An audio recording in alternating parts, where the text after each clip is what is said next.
একটাই স্যাম্পেল রাখার জায়গা ছিল, সেটাই রেফারেন্স, সেটাকে তুলে নিয়ে আবার সেখানেই স্যাম্পেল। তো এটা ডাবল বিম বা ডুয়াল বিম স্পেকট্রোফটোমিটার, এটাই স্যাম্পেল কম্পার্টমেন্ট, দুটো জায়গা, একটা রেফারেন্সের একটা স্যাম্পেল, রাইট। তো সেই জন্য যেহেতু রেফারেন্সটা অলওয়েজ পেছনে টুয়ার্ডস ইউর বডি, এটা সবসময় স্যাম্পেল। তো যেহেতু dedicated path for both reference as well as sample, সেই জন্য 12 বিম বা ডাবল বিম, রাইট। তো এটা স্যাম্পেল কম্পার্টমেন্ট। এই যে ক্লথ বা প্যাকেটটা আছে, এর মধ্যে সিলিকা জেল আছে। এই সিলিকা জেলটা এখানে যে 4টে কোয়ার্ড উইন্ডো আছে, এটাকে ড্রাই রাখার জন্য। এটা মানে ওই এফটিআর এর যে সিলিকা জেলগুলো ইউজ করা হয়, যে ওভেনে রাখলে আর পরে হিট করলে আবার রিজেনারেট হয়, এটা সেরকম নয়। এটা মলিকুলার শিপ গোছের সিলিকা জেল। তো leave it as it is, মানে এটাকে আর তুলে করার দরকার নেই। আর এটা কদিন থাকবে? এটা থেকে যাবে 3-4 বছর এরকম থাকবে, কোনো অসুবিধা। তারপরে নিজে থেকে দেখবেন এখানে মানে কালার চেঞ্জ হবে, ক্লথের উপরে মানে স্পট পড়ে যাবে, তখন বুঝে যাবেন যে ওটা খারাপ হয়েছে। আর হ্যাঁ, ইনস্ট্রুমেন্ট সুইচ অন করার আগে মেক শিওর কোনো কিছু অবস্ট্রাকশন এখানে নেই। আমরা কিছু ইনস্টলেশন স্টেপস ফলো হয়, ল্যাম্প চেক, ল্যাম্পের এনার্জি চেক। তো যদি লাইট ডিটেক্টর, এখানে ডিটেক্টর আছে, লাইট যদি সেন্স না হয় তাহলে এরার চলে আসবে। সেই জন্য ইনস্ট্রুমেন্ট যখন সুইচ অন করবেন এখান থেকে মেক শিওর যে কোনো অবস্ট্রাকশন নেই, না স্যাম্পেল পাতে না রেফারেন্স পাতে কোনো কিছু। এটা ল্যাম্প কম্পার্টমেন্ট। যেহেতু ইউভি ভিজিবল, ডেফিনেটলি ইউভির জন্য ডয়টেরিয়াম ল্যাম্প, ভিজিবলের জন্য টাংস্টেন ল্যাম্প। তো টোটাল ওয়েভলেন্থ রেঞ্জ হচ্ছে 190 ন্যানোমিটার থেকে 1100 ন্যানোমিটার। 190 ন্যানোমিটার থেকে 1100 ন্যানোমিটার। কিন্তু রিলায়েবল 900 পর? হ্যাঁ, না 900 পরে একটু নয়েজ চলে আসবে স্যার, রিলায়েবল বলা যাবে না, এটা আসবে। কিন্তু যদি আপনার কনসেন্ট্রেশন বেশি থাকে তাহলে সেই নয়েজগুলো সাপ্রেস হয়ে। আর এদিকে এই 190টা কি মানে এর কাছাকাছি 200 থেকে আপনি পারবেন, ওই 220 থেকে ধরো। 220 থেকে 800 হয়, তো ওই 190 থেকে 1100 যাই হোক। তাহলে নিয়ার নিতে হবে আর কি, নিয়ার। আর এটা আপনার ডিসপ্লে, এটা আপনার টাচ প্যানেল। তো যেহেতু কম্পিউটারের সাথে অলরেডি কনফিগার হয়ে গেছে, তো এখানে আর মেনুতে কোনো কিছু গিয়ে লাভ নেই, কারণ এটা এমনি একটা ক্লামজি জায়গা আর কি, মানে এখানে কোনো কিছু দেখানোটাই কনভিনিয়েন্ট নয়। হ্যাঁ, ছোটোখাটো মানে ধরুন আপনি কোনো ওয়েভলেন্থের ডেটা দেখতে চাইছেন সেটা হবে, কিন্তু অ্যাকচুয়ালি স্পেকট্রোফটোমিটারের অ্যাপ্লিকেশন এরিয়াতে একটু ভাস্ট। স্পেকট্রাম, ফটোমেট্রি, কোয়ান্টিটেশন মানে স্ট্যান্ডার্ড কার্ভ ড্র করে ক্যালিব্রেশন, মানে আননোন স্যাম্পেলে কনসেন্ট্রেশন দেখা। তো সেটা এইটুকু জায়গা থেকে সফটওয়্যারটা খুব কনভিনিয়েন্ট। তো আমি স্পেকট্রামে আপনি গ্রাফ যদি দেখতে চান, গ্রাফটাও হয়তো ঠিকঠাক এখানে মানে ডিসপ্লে করবে না। শুধু ফটোমেট্রিকে নোন ওয়েভলেন্থ একটা স্যাম্পেলের অ্যাবজর্বেন্স দেখবেন, সেটা ক্ষেত্রে দেখা গেলো কম্পিউটার অন করতে চাইলেন না, সেটা এখানে করে নেওয়া যাবে, সেটা আমি দেখিয়ে দেবো। আচ্ছা, ইনস্ট্রুমেন্টটা কম্পিউটারের সাথে কানেক্টেড আছে একটা ইউএসবি কেবল দিয়ে। আমি ইউএসবি কেবলের যতগুলো পোর্ট আছে পিসি সবগুলো চেক করে নিয়েছি, মোটামুটি ওই পোর্টটাই ঠিকঠাক কাজ করছে। সেই জন্য বাকি ওখান থেকে খুলে অন্য কোথাও লাগালে আর কানেক্ট হবে না, সেই জন্য ওটা যে কোনো রকম লাগানো আছে ওরকমই থাকবে। এবার ইনস্ট্রুমেন্ট অন করব।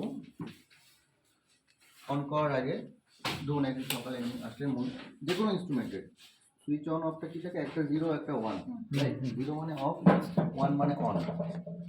তো এরকম যেন না হয়, দেখা গেলো এরকম আছে অন অবস্থায় আছে, আপনি এখানে এসে অন করলেন, রাইট।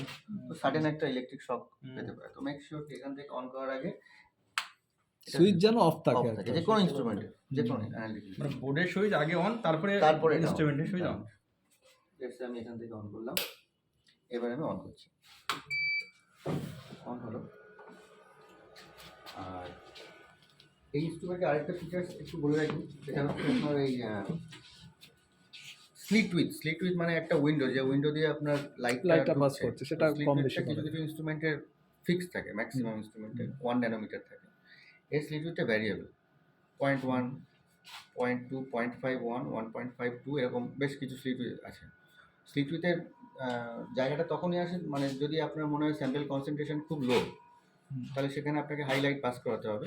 তো সেক্ষেত্রে স্লিট উইথটা বাড়িয়ে দিলে লাইটটা অনেকটা যাবে, কিন্তু তার কনসিকুয়েন্স হচ্ছে নয়েজও চলে আসতে পারে।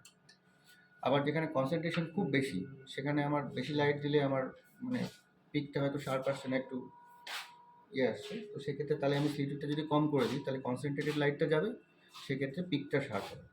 তো depending on your sample concentration, area of application, wisely আপনাকে স্লিট উইথটা জেনারেলি কত থাকে? 1 ন্যানোমিটার। একটা তো স্ট্যান্ডার্ড মেইনটেইন করে 1 ন্যানোমিটার 1 সাধারণত ওই আগেরটা 1 কনসেন্ট্রেশন বেশি হলে আমি তাহলে এটা কমিয়ে দেব, ওয়েটটা বাড়াবে, উইথটা বাড়িয়ে দেব। কনসেন্ট্রেশন বেশি হলে বেশি কমিয়ে দেব সরি। হ্যাঁ, তাই সম্পর্ক। আচ্ছা, অন করার পরে এই যে স্টেপসগুলো এগুলো ফলো হবে, LSI check, ROM check, RAM check, slit zero, filter zero, এগুলো তো যতক্ষণ অটোমেটেড হবে। হ্যাঁ, যতক্ষণ রেডি হবে ও চেক করতে রেডি থাকবে। হচ্ছে ততক্ষণ পর্যন্ত কোনো কিছু করার নেই। আর এই কভারটা ওপেন করবেন না, কারণ এটা যদি ওপেন করেন কারণ একটা এনার্জি অলরেডি সেন্স হচ্ছে, এক্সটার্নাল লাইট যদি ফটো ডিটেক্টরের উপরে পড়ে ওটা ড্যামেজ হয়ে যাবে। সেই জন্য যখন মেইন মেনুতে আসবে তারপরেই আপনার যদি মনে হয় আপনি খুলুন, ঠিক আছে?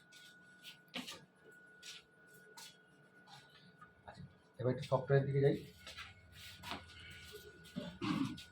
আপনি বসুন। ও কনফিগারেশন রেডি করছে। ব্রাইটনেসটা একটু বাড়িয়ে দিন। এটা এই প্লাস আর দিয়ে মনে হয় বলুন। হ্যাঁ বাড়ান দিন, যান যান যান। হ্যাঁ এবার ঠিক আছে, এবার ঠিক আছে। এই হর্ষিদা এটা একটু লিখে নিন, সফটওয়্যারটা কিভাবে কি। এই তো একদম হ্যাঁ, আমি লিখে ও হ্যাঁ, ভিডিও হচ্ছে। ভিডিও হচ্ছে, আমি লিখেও নিচ্ছি। আর ভিডিও ইউটিউবে লোড করে দেবে।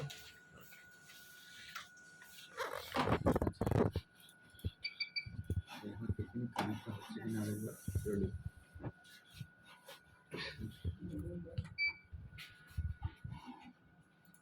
এটা কোনটা দাবালেন? অ্যারো। হ্যাঁ বলছি স্যার, একটু দেখে নিন কানেক্ট হচ্ছে কিনা। ওকে,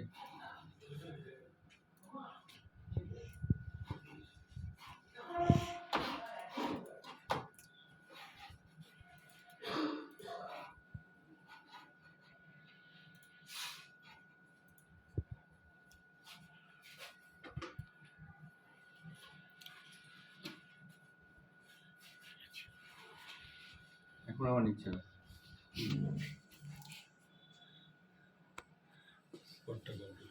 পিছনের পোর্টগুলোই ভালো থাকে। পিছনেটাই তো নিলেও আছে।